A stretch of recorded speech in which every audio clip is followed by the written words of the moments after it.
Est-ce que vous voyez cette pile là de livres, un peu, de manuels?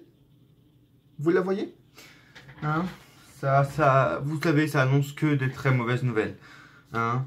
Je suis allé faire le plein, on va dire, de toutes les réserves qu'il y a à faire pour la rentrée.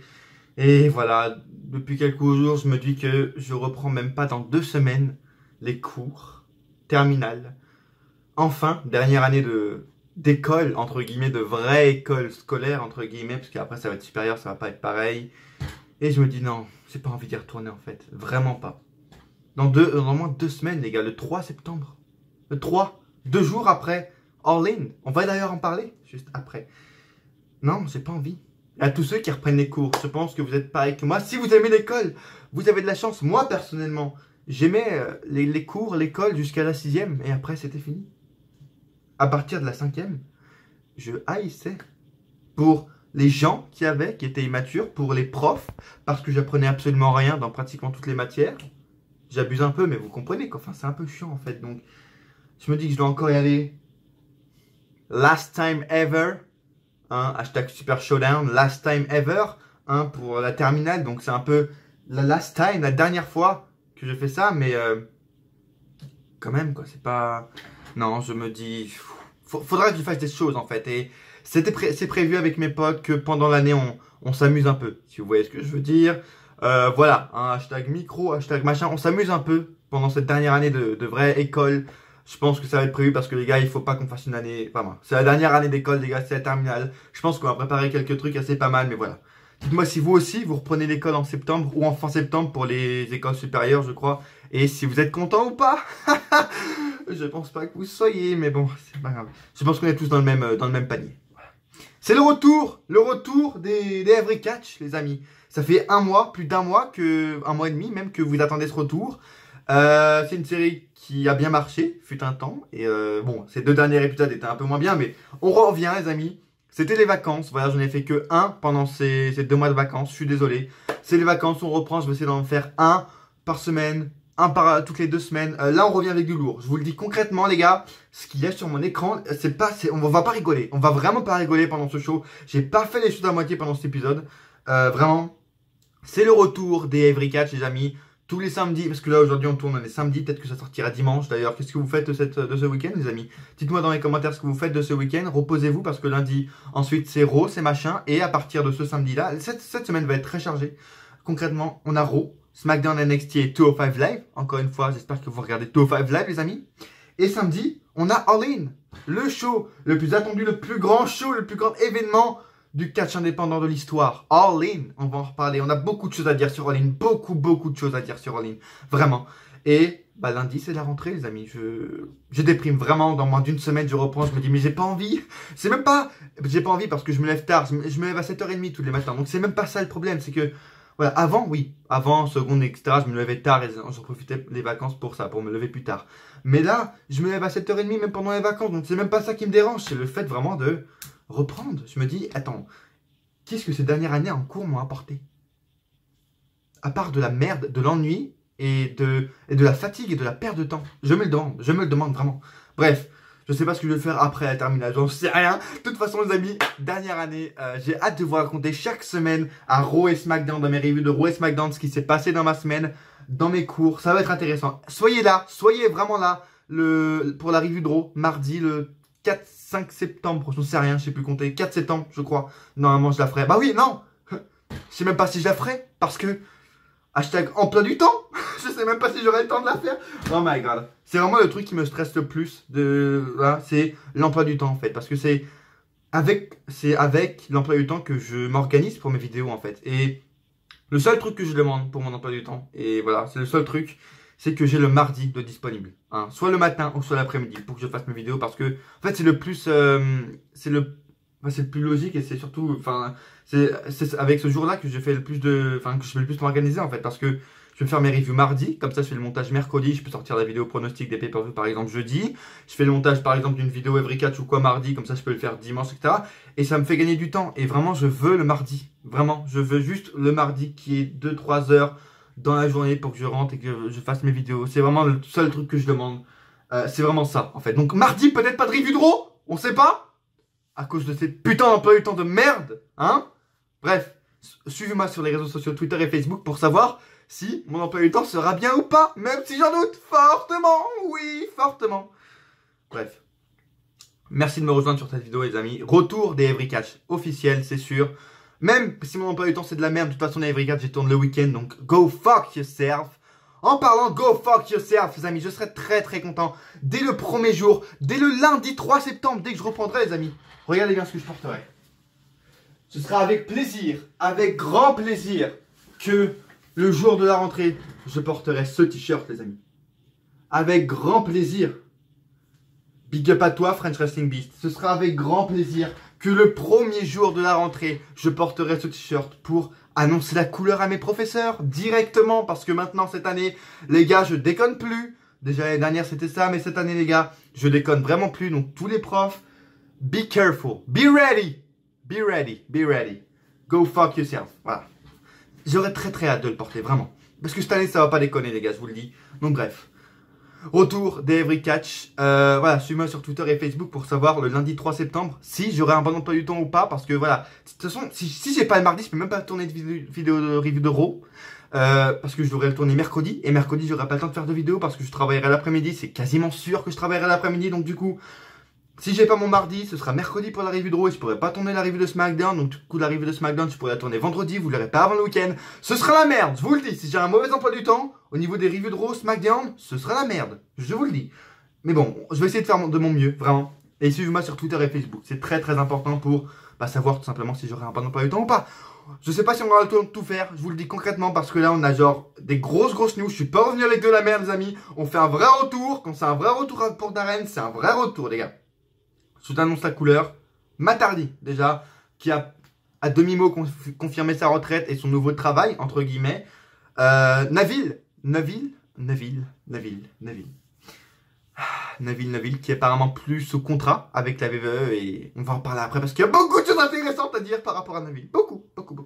Mais bref, attendons. Calmons-nous. Hein. On va d'abord dire le sommaire et on va... Hein, calmons-nous. Le main event de Hell in a Cell annoncé, spoilé, entre guillemets. Cody Rhodes aurait contacté CM Punk. En parlant de CM Punk, la WWE aurait contacté AJ Lee pour WWE Evolution.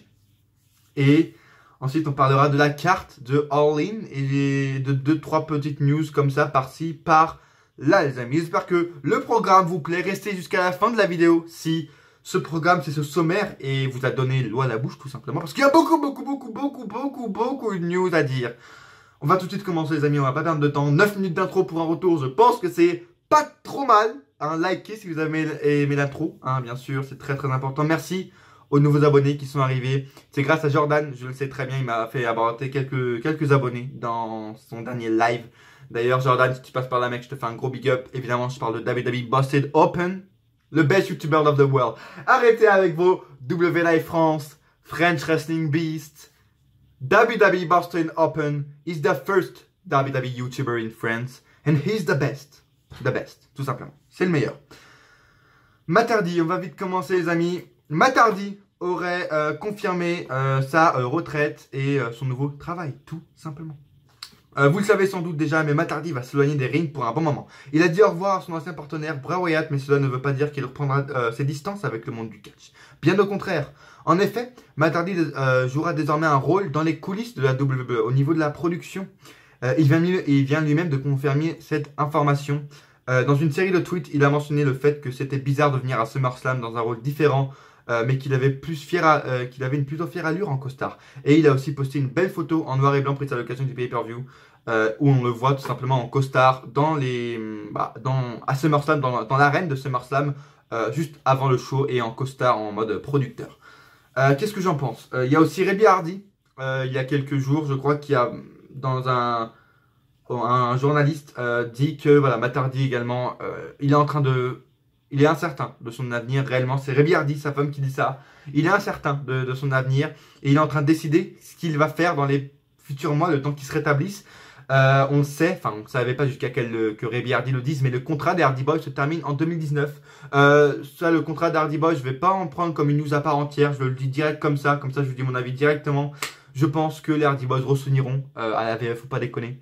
Déjà Matt Hardy, c'est sûr, parce que, voilà, même s'il arrête sa carrière de catcheur, il a une carrière de producteur qui l'attend, et ça, c'est bien, parce que tous les catcheurs, quand ils ont fini leur carrière de catcheur, peuvent apporter leur pierre à l'édifice, entre guillemets, même s'ils l'ont déjà faite, et aider les nouveaux talents à NXT, et donner leurs idées au pay-per-view, et au show, et au Raw, et au SmackDown, etc. Et c'est très très bien.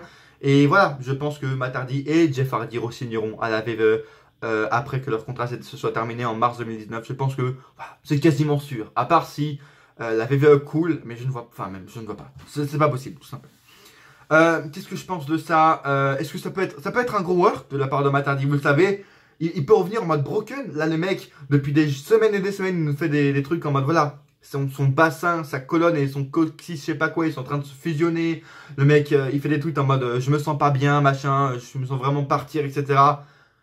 Pourquoi pas, là, ça pourrait parfaitement coller à un retour de la gimmick broken. Mais bon, j'en doute. Là, c'est vraiment du fantasy booking, hein, réellement. Dites-moi vos avis dans les commentaires. Est-ce que vous pensez que Matt Hardy peut revenir en mode broken? Même, j'en doute quand même. J'y ai pensé, je vous l'avoue. J'y pense encore actuellement, mais je doute quand même que ce soit une sorte de work de la part de Matt Hardy. Je pense réellement que sa carrière de catcheur est officiellement terminée. J'ai envie de te dire, c'est un peu normal quand ta colonne vertébrale et ton coccyx ou je sais pas quoi qui sont en train de fusionner. J'ai envie de te dire, mec, t'as raison. T'as raison. C'est chiant, mais t'as raison. Arrête, vraiment. Bref. Très content pour lui qu'il ait retrouvé un nouveau boulot à la WWE et ça a l'air de lui plaire et j'ai hâte. Oui, pour ceux qui se demandaient, il y en a qui croient que c'est Matt Hardy qui a booké SummerSlam. Non, non, non. Il a pris des sortes de notes. Il a appris comment booker. Il a appris comment ça se passait dans les coulisses d'un pay-per-view. Et voilà, comment ça se passait avec les bookers, comment il faisait, etc. C'est tout. Il n'a pas booké, en aucun cas il a booké le SummerSlam, tout simplement. Voilà, les amis, c'est fini pour Matt Hardy, mais très déçu pour lui, pour sa blessure. Évidemment, je n'y vais toujours pas parler. Ça fait 3 semaines que je prévois d'en parler dans un Every Catch, mais malheureusement, l'Every Catch n'est pas de retour avant aujourd'hui. Mais voilà, Matt Hardy très déçu, mais c'est la vie, les amis. Qu'est-ce qu'on peut parler de... Je sais pas. Neville, je sais pas. On va passer... allez, on va faire des petites news. Vous savez, les news à picorer. Comme d'habitude, je les appelle comme ça. Petites news à picorer entre deux grosses news. Eric One va devoir se faire opérer. Je crois même qu'il s'est déjà fait opérer. Eric One va devoir se faire opérer pour soigner une blessure au biceps qu'il s'est faite à SummerSlam 2018 face au New Day. Et d'ailleurs, c'est à cause de ça que les Bludgeon Brothers ont perdu. C'était pas censé... c'était pas prévu, pardon, qu'ils perdent leur titre à SmackDown, mais... Ils ont perdu leur titre parce que Eric Rowan s'est blessé et il aura besoin de plusieurs mois de convalescence. Évidemment, je lui souhaite un bon rétablissement à Eric Rowan. Et voilà, les Bludgeon Brothers, je pense que c'est fini. C'était un échec. Je sais pas quand Eric Rowan va revenir. Est-ce qu'ils vont revenir en Bludgeon Brothers? On sait absolument rien. Mais pourquoi pas? Pourquoi pas? Et deuxième news à picorer, c'est le main event de Hell in a Cell qui est officialisé. On a déjà 2-3 matchs qui sont officiels pour Hell in a Cell. On a le match pour le titre de la WWE AJ Styles contre Samoa Joe qui, j'espère tellement sera en Hell in a Cell. Ce serait mais tellement bon, les amis. Est-ce que vous imaginez un putain de Styles Samoa Joe avec une rivalité aussi personnelle en putain de Hell in a Cell? Ce serait en plus, je crois, leur première Hell in a Cell qui fasse de leur carrière, je crois bien. Ce serait énorme. Et on a évidemment le fameux El Famoso Mixed Tag Team Match entre Brian et Brie Bella contre The Miz et Maryse. On en parlera plus en détail de ce match dans les pronostics de Hell in a Cell. Pas très hypé par ce match. Et le main event d'ailleurs, et on a aussi le Ronda Rousey contre Alexa Bliss en la revanche prévue pour Hell in a Cell. Ça a l'air d'être très intriguant, les amis. Et enfin, je vais vous en parler, le main event de Hell in a Cell serait apparemment Braun Strowman contre Roman Reigns pour le titre universel. Je suis très content. Je vous le cache pas. Pourquoi? Parce que je vous l'ai dit dans ma review de Raw, d'ailleurs qui a très bien marché encore une fois. Merci beaucoup. Enfin, très bien marché. Oui et non. Mais si, je vais quand même dire si que mes reviews dernièrement marchent très bien parce que ça amène des haters. Et comme je vous le dis depuis des mois, la réussite amène des haters et des rageux, tout simplement. Donc voilà, je continuerai. Continuer les rageux à dire que je copie French Wrestling Beast. Je m'en bats les couilles, je vous bannirai. Si vous croyez ça, croyez-y que je recopie French Wrestling Beast. Bats les couilles. Bref, donc je suis très content parce que je vous l'ai dit dans ma review de Raw où apparemment je copiais French Wrestling Beast. go fuck yourself, que pour Hell in a Cell, ce serait prévu The Shield contre... Enfin, au départ, c'était The Shield contre Finn Balor, Braun Strowman et Bobby Lashley, un truc, mais vraiment awkward, gênant et vraiment qu'on n'avait pas envie de voir. C'était prévu ça au départ. Heureusement, les amis, ce n'est pas ça. Heureusement, apparemment, ce serait Strowman, Roman Reigns en 1v1 pour le titre universel. Je suis très content, vraiment, même si Strowman et Mr. Money in the Bank, c'est normal. Il est actuellement en rivalité avec Roman Reigns. Le mec s'est fait attaquer par le Shield, c'est normal qu'il veuille une revanche. Et donc voilà, s'il lui donne un match, c'est pas encore officiel, hein, je crois pas. Et donc voilà, si lundi à Raw, on annonce un match entre Roman Reigns et Samoa Joe pour Hell in a Cell pour le titre, je suis d'accord. Ceux qui diront, ouais, mais il est Mr. Money in the Bank, on s'en bat les couilles. Regardez Seth Rollins. Seth Rollins, quand il était Mr. Money in the Bank en 2015, il a quand même eu un match au Royal Rumble 2015 face à Lesnar et John Cena pour le titre de la WWE. Et je pense même qu'il y en a eu d'autres de Mr. Money in the Bank qui ont eu une chance au titre pendant qu'il était Mr. Money in the Bank. Et c'est voilà, c'est normal. C'est pas parce que t'as la manette que t'as pas le droit. T'es un catcheur tout comme les autres. C'est juste que t'as un avantage de plus, c'est que si tu perds ton match, par exemple, et que par exemple le lendemain, ton adversaire fait un match, le champion, et tu peux quand même aller, même si t'as perdu ton match, tu peux revenir le lendemain et cacher et devenir champion. C'est l'avantage, mais les catcheurs qui ont la mallette sont des catcheurs normaux et qui ont le droit à des chances au titre quand même, tout simplement. Et c'est très bien. Voilà. The Shield.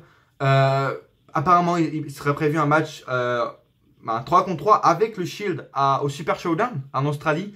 Ça, je dis oui, parce que le Super Showdown, ce serait un peu ce serait un pay-per-view pas exceptionnel, mais voilà, qui sera pas un pay-per-view normal. Donc, du coup, c'est un peu comme le Greatest Royal Rumble. Ça va être normal. Ils vont faire revenir Taker, ils font revenir le Shield. Pourquoi pas? C'est pas être un pay-per-view très important. Ça va pas être. C'est pas dans ce pay-per-view là, c'est pas au Super Showdown qu'on verra des fins de rivalité, qu'on verra des Ronda Rousey contre Alexa Bliss, je ne pense pas en tout cas. Donc bref, hâte. D'ailleurs pour Super Showdown, on aura Daniel Bryan contre The Miz pour devenir le challenger numéro 1 au titre. Et ça les amis, ça me hype vraiment beaucoup. Parce que imaginez un Miz devenir champion de la WWE.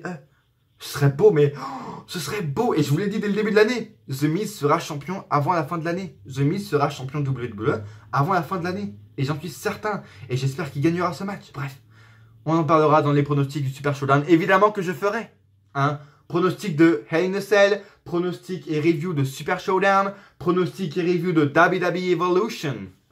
La mascarade, la ruse. Bref, on en parlera après. Dans les vidéos qui seront dédiées à ça. Et là, toutes les news vont se suivre, donc du coup, je vais toutes les dire. Honneur aux femmes, j'ai envie de dire, on va parler de AJ Lee, qui a apparemment été contacté par la WWE et Vince McMahon en personne. D'ailleurs, Vince, c'était son anniversaire hier. Un bon anniv, Vince LOL, comme il dirait. Oui, Vince a dit LOL, oui. Bref. Pour WWE Evolution, la compagnie de Stamford ne compte pas sur ses actuelles superstars féminines, ni les futures en développement. Ou ailleurs, bref, je sais même plus là, bref. Mais également sur celles qui ont fait les beaux jours de l'époque des divas. On sait que Trish Stratus va remonter sur le ring pour un match contre Alexa Bliss. Waouh! Je sais pas où ils sont allés chercher ce match, mais Vince, ça ne hype personne. Genre, Stratus, Alexa Bliss, on s'en bat les couilles, bref. Machin. Mais c'est une catcheuse d'une autre génération que la WWE aurait récemment contactée. AJ Lee, qui a quitté la WWE en 2015, aurait été approché par la compagnie de Stamford afin de participer à son premier pay-per-view 100% féminin, selon diverses sources comme Slice Wrestling ou le Firedub Podcast. On ne sait pas quelle a été la réponse d'AJ Lee, qui n'a pas forcément toujours été en bon terme avec la WWE, mais la catcheuse est considérée comme une des personnes ayant réellement lancé la révolution féminine du catch que connaît actuellement la compagnie, en envoyant 2 tweets. D'ailleurs, c'est comme ça qu'elle a commencé la révolution féminine, c'est en envoyant tout simplement 2 tweets publics à Stephanie McMahon à propos du traitement de ces superstars féminines. On a ensuite Caitlyn qui, dans une interview, a dit tout simplement, Caitlyn et AJ Lee sont très très amis dans la vraie vie, c'est 2 des meilleurs amis tout simplement dans la vraie vie. Et donc Caitlyn s'est livrée sur cette news et elle croit vraiment, elle dit pas ça, ça va peut-être pas arriver, mais selon elle, selon Caitlyn, AJ Lee a d'autres choses à foutre de sa vie. Et c'est tout à fait normal. Je veux dire, la meuf, depuis qu'elle est partie, elle est en train d'écrire des livres. Elle est en train de se reconstruire une vie en dehors du catch. Donc du coup, elle a pas que ça à faire. Mais voilà. Voilà. Caitlyn dit tout simplement que, ne jamais dire jamais, mais ce serait quand même compliqué que AJ revienne. Que AJ Lee, je précise. Parce que maintenant, on a 2 AJ. Styles et Lee, tout simplement. Qu'est-ce que j'en pense? Je suis assez dubitatif également. Ce sera très difficile que AJ Lee apparaisse à WWE Evolution. tout simplement parce que déjà c'est la femme de CM Punk, allô, bonjour, oui, et que, voilà, comme c'était dit avant, elle est pas très en bon terme, elle a pas toujours été en bon terme avec la VVE, et que voilà, elle est en train d'écrire des livres sur sa maladie, je sais plus ce que c'est, bipolarité je crois, ou un truc comme ça, et voilà, elle est en train de se reconstruire une vie, tout simplement en dehors du catch depuis 3-4 ans, et bon, c'est pas qu'une apparition à la VE lui ferait du mal, hein, tout le monde lui demande, etc. Je sais pas ce que c'est, je sais pas si elle en a parlé dans ses livres, j'en sais absolument rien parce que j'ai lu aucun de ses livres à AJ Lee. Peut-être qu'elle en a déjà parlé d'un retour possible à la VVE, je crois bien, mais je sais même plus ce qu'elle avait dit. Bref, pour moi c'est difficile. Même si ça lui ferait pas de mal, je pense pas que AJ Lee en ait forcément envie et besoin. Mais surtout également, comme je vous l'ai dit avant, c'est le mari de, enfin c'est la femme de CM Punk, pardon. Et les gars, si sa femme à CM Punk va à la VE, mais mec, c'est une trahison, j'ai envie de te dire. Est-ce que tu as vu tout ce qui s'est passé? Je veux dire, CM Punk a porté plainte contre la WWE, il a gagné un procès.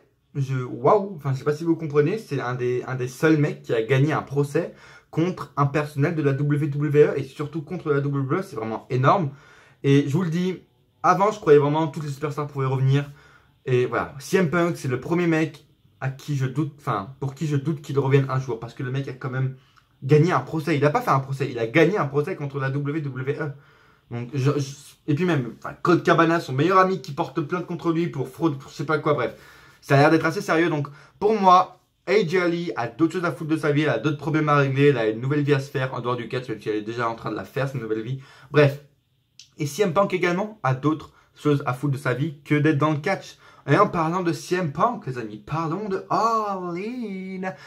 Tout simplement parce que Cody Rhodes a apparemment avoue avoir fait une vraie offre à CM Punk pour All In. Je vous lis l'article ou pas? Ouais, je vous lis l'article, allez, pourquoi pas.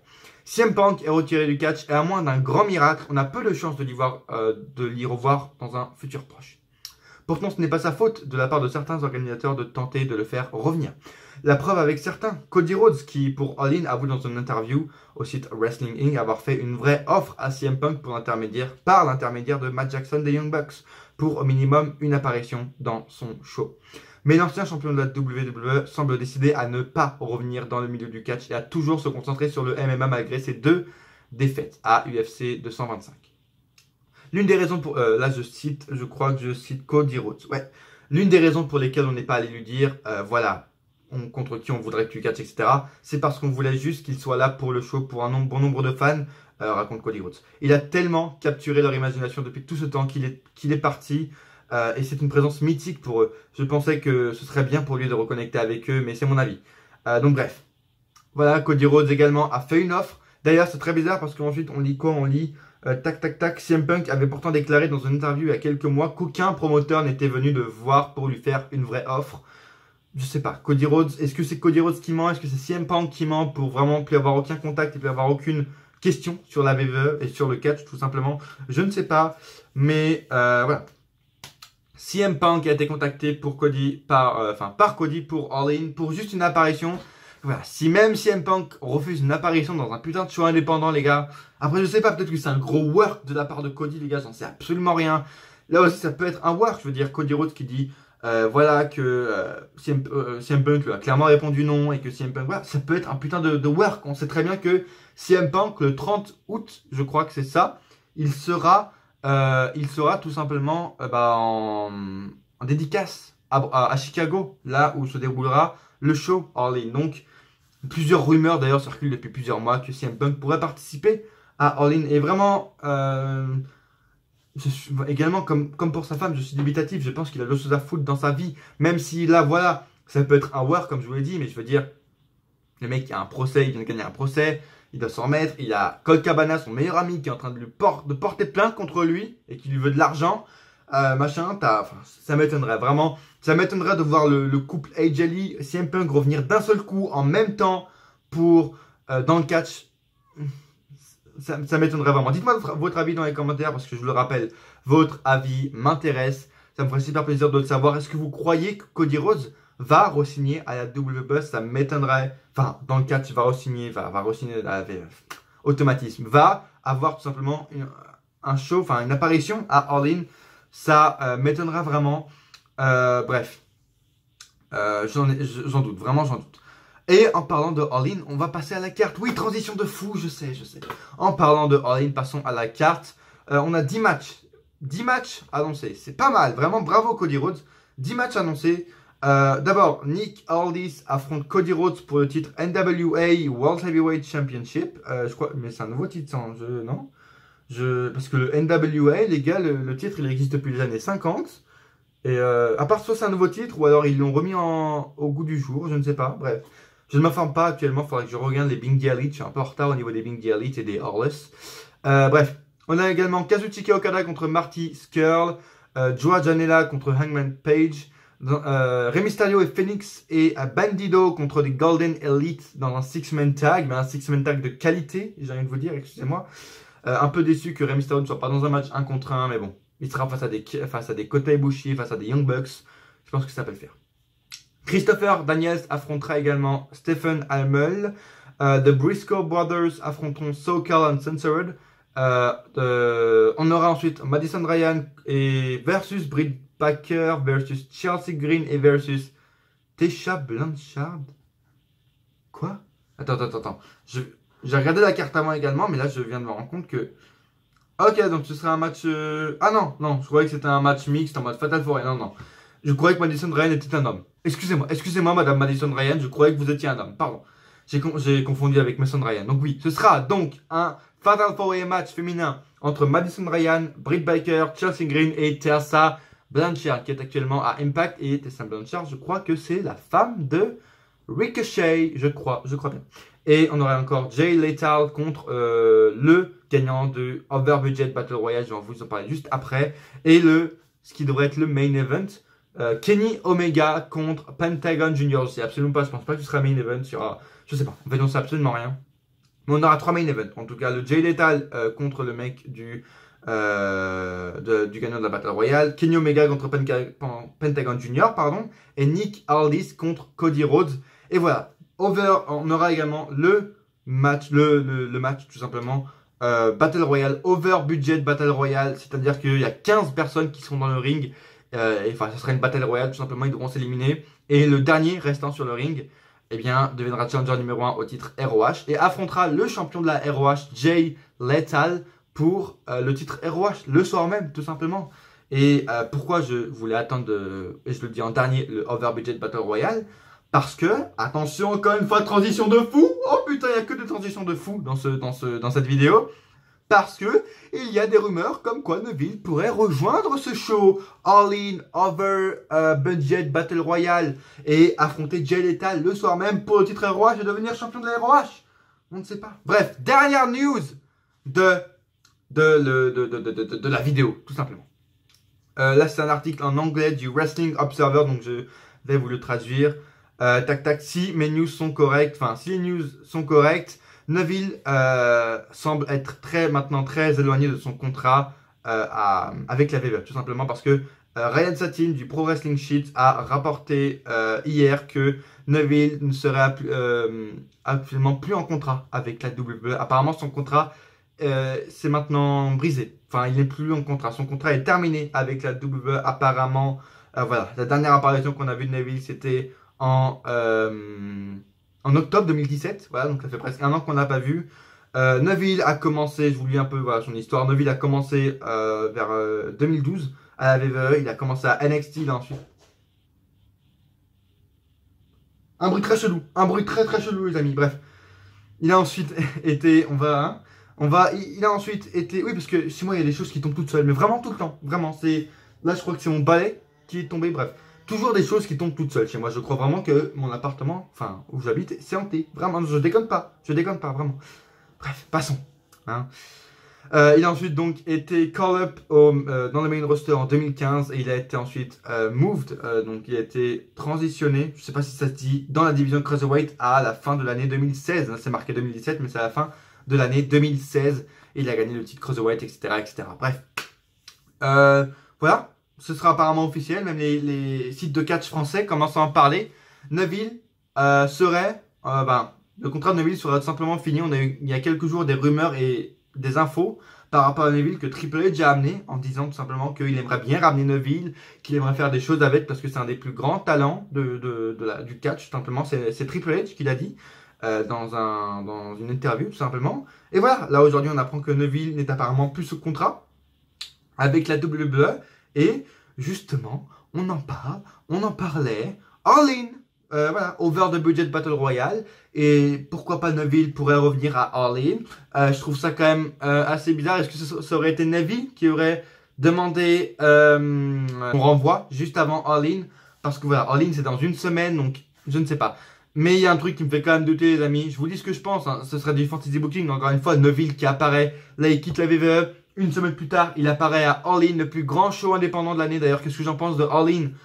Je pense que ça va être très bon, les amis. C'est bien. Le catch indépendant reprend de plus belle et renaît enfin. Ça fait des années qu'il était un peu, voilà, un peu en PLS. Et c'est bien, il renaît, Cody Rhodes. Et c'est très bien que ce soit un catcheur, d'ailleurs, qui commence à faire renaître le catch indépendant. C'est vraiment très bien. J'ai hâte de voir et je vais voir ce show.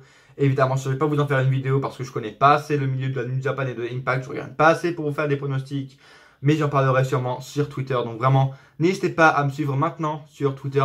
Mes réseaux sociaux sont dans la description. Facebook, Twitter et Snapchat, tout simplement. Mais voilà, il y a un truc qui me fait douter quand même. C'est que chaque catcheur, normalement, après qu'il soit licencié, le jour d'après, ils ont une clause de 90 jours de non-compétition dans toutes les autres fédérations. Donc voilà, là, Neville, c'est apparemment, il aurait, son contrat se serait terminé avec la VE hier ou avant-hier. Il devra encore attendre 3 mois avant de relutter dans une autre fédération, comme l'a fait Emma quand elle a été licenciée par la VE, comme l'a fait Darren Young, et comme l'a fait Summer Rae, et comme le font toutes les superstars, les Brodus Clay, etc. Est-ce que quelqu'un s'en rappelle de Brodus Clay? Je ne crois pas, mais bref. Voilà, je pense que non, qu'il ne sera pas à All In. Ça aurait été trop beau pour être vrai, les amis. Donc, après, peut-être qu'ils lui ont rien fait. Peut-être que Vince est tellement énervé après Neville que le mec le fait, je m'en bats les couilles, mec, je te reprendrai jamais, donc casse-toi, au pire, va lutter à All In, j'en ai rien à battre. Même si ça m'étonnerait que la VVE n'en ait rien à battre de All In, parce que, voilà, si All In arrive à faire ramener CM Punk avant la VE, les gars, Vince, il l'aura là. Vince, il l'aura ici, la All In. Il l'aura là. Il l'aura en travers de la gorge, je vous le dis. Si CM Punk revient à All In, oh, Vince et Triple H, ils vont vraiment... Ouf, ils vont être mal. Ils vont être en PLS, réellement. Bref, j'ai hâte de voir ça, d'ailleurs. Vraiment. Mais oui, je pense que, voilà, il aura une clause de 90 jours à respecter de non-compétition dans les autres fédérations de catch. Et ça m'étonnerait. Donc, du coup, ça ferait qu'il ne recatchera pas avant... Attention, calcul de maths. Avant le 25 novembre, à peu près. Il ne pourra pas recatcher avant fin novembre, tout simplement. Et voilà, dites-moi votre avis dans les commentaires encore une fois. Est-ce que vous pensez que Neville apparaîtra à All In? Est-ce que vous pensez que... Voilà, dites-moi tout dans les commentaires. Est-ce que vous pensez que Cody a réellement appelé CM Punk? Est-ce que vous pensez que CM Punk est en train de nous work et va revenir à All In? Est-ce que vous croyez que AJ Lee va revenir également pour WWE Evolution? Est-ce que vous croyez que tout le monde va revenir dans le catch, hein? Actuellement, c'est ça, les gars. Bref. Neville, CM Punk, Angeli, c'est bon, calmez-vous les gars, bientôt ça va être Ultimate Warrior ou ça se passe comment? Bref, moi j'en doute, encore une fois je vous le dis, parce que voilà, clause de 90 jours, ça m'étonnerait qu'il ne l'ait pas, hein. Pourquoi il aurait une exception, je ne sais pas, bref. Voilà, en tout cas on sait que Neville est carrément passé à autre chose, je pense que même si on lui proposait un bon booking, je pense même pas qu'il reviendrait à la WWE pour l'instant, parce que le mec est revenu, ça fait 1 an, le mec il a quitté, il est plus revenu. Genre novembre 2017, un mois après qu'il soit parti de la VE, le mec il est revenu vivre dans son pays, en Angleterre. Donc le mec on a vraiment plus rien à battre de la VE. Vraiment le mec il s'est cassé des États-Unis, on a vraiment plus rien à battre. Bref, je pense pas que Neville reviendra à All In et à la VE. Je pense que ce sera dur maintenant que son contrat est terminé. Je pense qu'on ne reverra pas Neville avant quelques mois dans le monde du catch, je pense. Merci de m'avoir suivi les amis. N'hésitez pas à laisser un pouce bleu. Si vous avez aimé ce que vous voyez pour le retour de Every Catch, vraiment partagez un maximum la vidéo pour le retour et pour soutenir ce retour de Every Catch et pour que, pourquoi pas, si vous aimez ce concept, partagez la vidéo un maximum et laissez beaucoup de pouces bleus pour que ça revienne le plus vite possible, les amis. Si elle marche bien, enfin, s'il y a beaucoup de pouces bleus, si vous dites surtout votre avis dans les commentaires, parce que c'est ce qui m'intéresse, débattre avec vous, et ben, il y aura peut-être une par semaine, une toutes les 2 semaines, on verra les amis, donc partagez un maximum, abonnez-vous si ce n'est pas déjà fait, merci aux nouveaux abonnés, activez la cloche, c'est très important parce que j'en vois sur, évidemment je regarde mes mes statistiques, voilà, j'arrive à trouver le mot, et voilà, je vois que la moitié de mes non-abonnés, enfin, il y a la moitié des gens qui regardent qui sont non-abonnés. Donc vraiment, abonnez-vous à ma chaîne, c'est très important les amis pour recevoir toutes les notifications, activez la cloche, le plus important, vraiment. Et suivez-moi sur Twitter et Facebook qui sont dans la description, allez-y maintenant si vous voulez savoir quel emploi du temps j'aurai pour la rentrée, si vous voulez avoir mon avis sur All-in, etc. Dans la description, amis, tout est dans la description, tout simplement. Merci de m'avoir suivi. Et à coup sûr, on se retrouve dans une prochaine vidéo. Ou pas.